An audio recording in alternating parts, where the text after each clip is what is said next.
ಉದ್ದೇಶ ಏನಂದರೆ ಮೊಟ್ಟ ಮೊದಲಿಗೆ ನಮ್ಮ ವೈರಿ ದೇಶ ಪಾಕಿಸ್ತಾನದ ವಿರುದ್ಧ ಇವತ್ತು ನಮ್ಮ ಭಾರತೀಯ ಸೈನಿಕರು ಬಹಳ ಯಶಸ್ವಿಯಾಗಿ ಇವತ್ತು ಅವರಿಗೆ ತಕ್ಕ ಪಾಠ ಕಲಿಸಿದ್ರಿಂದ ಎಲ್ಲ ಭಾರತೀಯ ಸೈನಿಕರಿಗೆ ಇವತ್ತು ಕೋಟಿ ಕೋಟಿ ನಮನಗಳನ್ನು ಸಲ್ಲಿಸುತ್ತೇನೆ. ಅದರ ಜೊತೆಗೆ ಕೇಂದ್ರ ಸರ್ಕಾರಕ್ಕೆ ಕೂಡ ಅಭಿನಂದನೆ ಸಲ್ಲಿಸ್ತೇನೆ. ಇವತ್ತು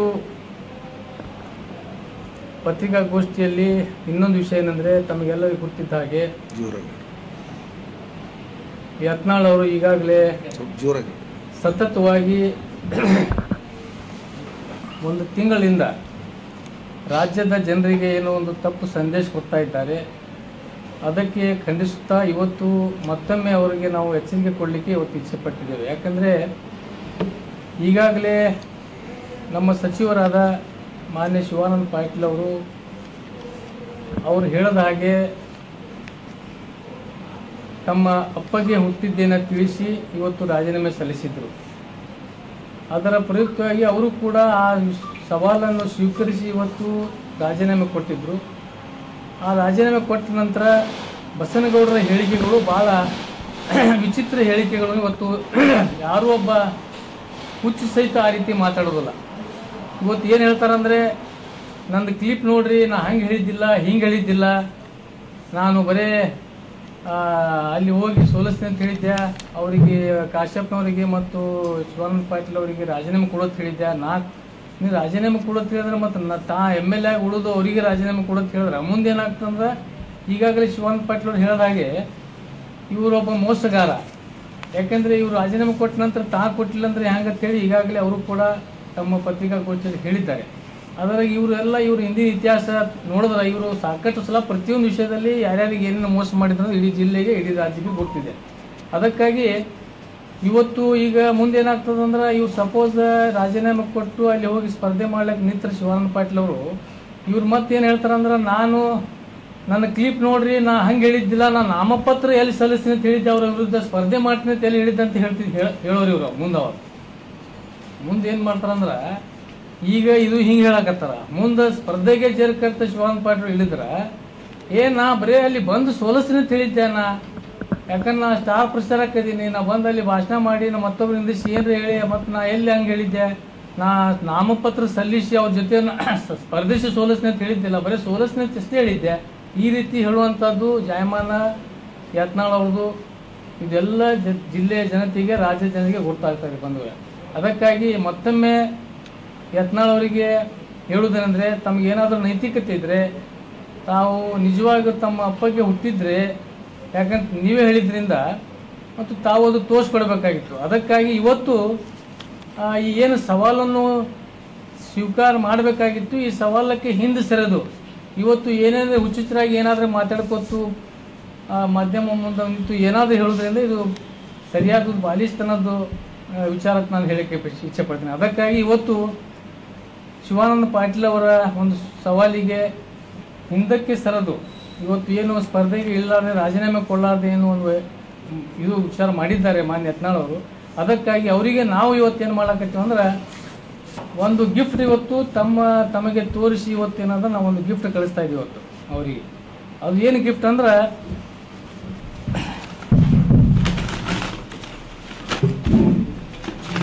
ಒಂದು ಇಲ್ಕಲ್ಲ ಸೀರೆ.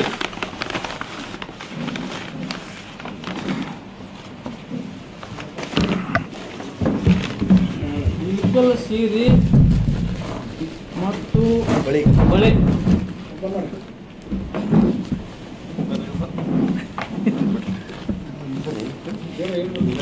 ಅದು ಇದು ಅವರಿಗೆ ನಾವು ಕೊರಿಯರ್ ಮುಖಾಂತರ ಇವತ್ತು ಅದು ಅವರಿಗೆ ಕಳಿಸ್ತಾ ಇದ್ದೇವೆ. ಇದು ಅವ್ರು ಸ್ವೀಕಾರ ಮಾಡ್ಬೇಕಂತೇಳಿ ಅವರಲ್ಲಿ ವಿನಂತಿ ಮಾಡ್ತೇವೆ.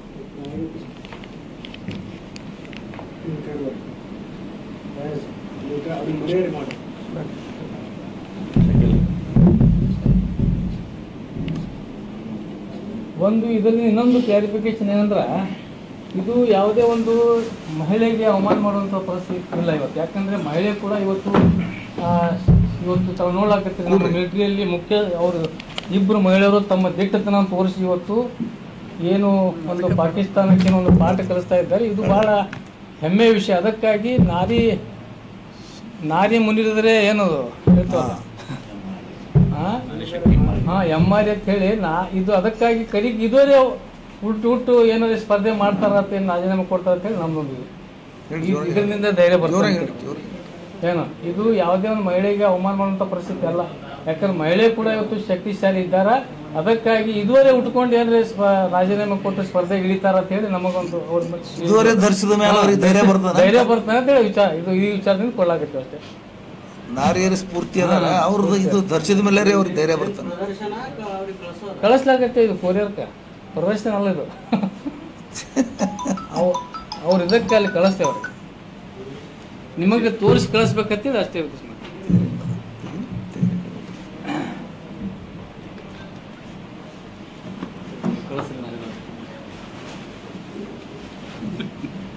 ಏನು ಕೇಳ್ತಾರೆ ಕೇಳಿ ಸರ್. ಏನು ಹೇಳಿದ್ದಲ್ಲ ಇವರಿಗೆ ಉಲ್ಟಾ ಏನದ, ಅವರಿಗೆ ಮಾನ ಮರ್ಯಾದೆ ಇಲ್ಲ ಅಂತೇಳಿ ಈಗಾಗಲೇ ಇಡೀ ರಾಜ್ಯದಲ್ಲೇ ಪೂರ್ತಿ ಮರ್ಯಾದೆ ಮಾನ ಕಳ್ಕೊಂಡು ಈಗಾಗಲೇ ಯತ್ನಾಳವರು ತಮ್ಮದೇ ಮಾನ ಈಗಾಗಲೇ ಕಳ್ಕೊಂಡು ಬಿಟ್ಟಾರ. ಈಗ ಶಿವಾನಂದ ಪಾಟೀಲಿಗೆ ಮಾನ ಮರ್ಯಾದೆ ಇದ್ರೆ ಹಂಗೆ ಹೇಳಕತ್ತಾರ. ನಿಮಗೆ ಏನಾದ್ರೂ ನಾಚಿಕೆ ಅಬೂರು ಇಸಮ್ಮ ಏನಾರ ಇದ್ರ ಈ ರೀತಿ ತಾವು ಮಾತಾಡೋದಿಲ್ಲ. ಅದಕ್ಕಾಗಿ ಈ ರೀತಿ ಚುಲ್ಲಕ್ ಮಾತಾಡೋದು ಬಿಡ್ರಿ. ಈಗ ಒಳ್ಳೆ ಅಭಿವೃದ್ಧಿ ಕಡೆ ಲಕ್ಷ್ಯ ಕೊಡ್ರಿ. ಯಾಕಂದ್ರೆ ಈ ರೀತಿ ಇಡೀ ಜನ ಏನದ ನಾಡಿನ ಜನ ನಿಮಗೆ ತೂ ಅಂತೇಳಿ ಉಗುಳಾಕತ್ತಾರ.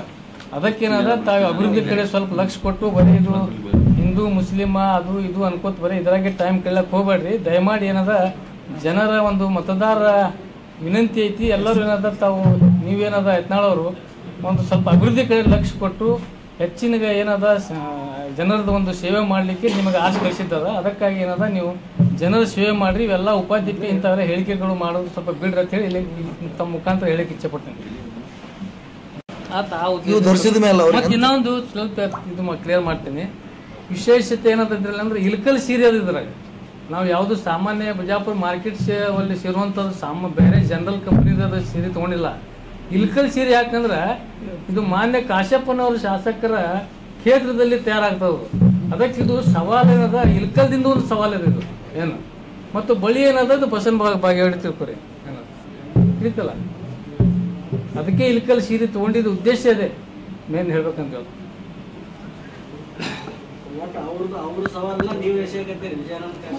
ನೋಡ್ರಿ ಮತ್ ಅಲ್ಲಲ್ಲ ಅವ್ರ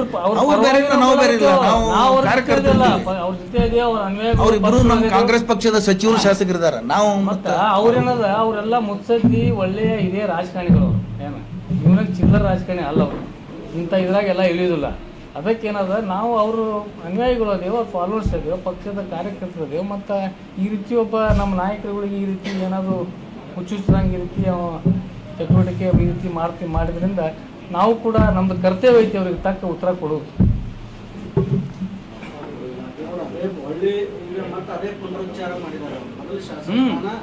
ರಾಜೀನಾಮೆ ಕೊಟ್ಟು ಕ್ಷೇತ್ರ ತೆರವು ಮಾಡಿದ್ರು. ನಿನ್ನೆ ಬೆಂಗಳೂರಿನಲ್ಲಿ ಮಾತಾಡ್ತಾರೆ. ಇವರು ತೆರವು ಮಾಡ್ಬೇಕಲ್ಲ. ಅದ್ರ ಅರ್ಥ ಏನು? ಇಕ್ವಲ್ ಇಬ್ರು ಸ್ಪರ್ಧೆ ಮಾಡ್ಬೇಕಂದ್ರೆ ಇಬ್ರು ತೆರವು ಮಾಡ್ಬೇಕು. ತೆರವು ಮಾಡಿದ್ಮೇಲೆ ಶಿವನಪಳ್ಳಿ ಏನು ಹೇಳ್ಯಾರ, ಬೇಕಾದ್ರೆ ಬಿಜಾಪುರದಾಗೆ ನಿಂದಿರ್ತೀನಿ ಅಂತ ಹೇಳ್ಯಾರ. ಬಾಗೇವಾಡಿಗೆ ಬಂದು ನಿಂದ್ರ ಅಂತ ಹೇಳ್ತಾ ಇಲ್ಲ. ಬಾಗೇವಾಡಿಗೆ ನಿಂದಿರ್ತೀನಿ ಅಂತ ಹೇಳ್ತಾ ಇಲ್ಲ ಅವರು. ಬಿಜಾಪುರಕ್ಕೆ ನಿಂತು ಸೋಲಿಸ್ತೀನಿ ಅಂತ ಚಾಲೆಂಜ್ ಮಾಡ್ತಾ ಇದ್ದಾರೆ ಶಿವಾನಂದ ಪಾಟೀಲ್ ಒಂದು. ಆ ನಂತರ ಏನು ಹೇಳಿದಾರಂದ್ರೆ ಬ್ಲ್ಯಾಂಕ್ ಲೆಟರ್ ಆದ್ಮೇಲೆ ಸಹಿ ಮಾಡಿ ಕೊಡ್ತೀನಿ ತೊಗೊಂಡೋಗಿ ಕೊಡಂತ ಪತ್ರಕರ್ತರಿಗೆ ಹೇಳಿದಾರೆ ಅವರು. ಆಮೇಲೆ ಸ್ಪೀಕರ್ದರಿಗೆ ಬಂದು ಕೊಡ್ತೀನಿ ನಾನು, ಮೊದಲು ನಂದೇ ಆಕ್ಸೆಪ್ಟ್ ಆಗಲಿ ಆಮೇಲೆ ಅವ್ರದ್ದು ಆಕ್ಸೆಪ್ಟ್ ಆಗಲಿ ಅಂತ ಹೇಳಿದಾರೆ. ಇವ್ರಿಗೂ ಕರೆದಾರೆ ಸ್ಪೀಕರ್ ಹತ್ರ, ಅವರು ಬರ್ತೀನಿ ಅಂತ ಹೇಳ್ಯಾರ. ಅಲ್ಲೇ ಇವ್ರು ಮೊದಲು ರಾಜೀನಾಮೆ ಕೊಡ್ತಾರೆ. ಅದು ಹೆಂಗೆ ಕಾನೂನುಬದ್ಧವಾಗಿ ಇವರು ಕಾನೂನುಬದ್ಧವಾಗಿ ಕೊಟ್ಟು ಇಬ್ಬರದು ಆಕ್ಸೆಪ್ಟ್ ಆಗಲಿ, ಇಬ್ಬರು ರಾಜೀನಾಮೆ ಕೊಡೋನು, ಬಿಜಾಪುರಕ್ಕೆ ಬೇಕಾದ್ರೆ ನಿಲ್ತೀನಿ ಅಂತ ಹೇಳಿದಾರೆ.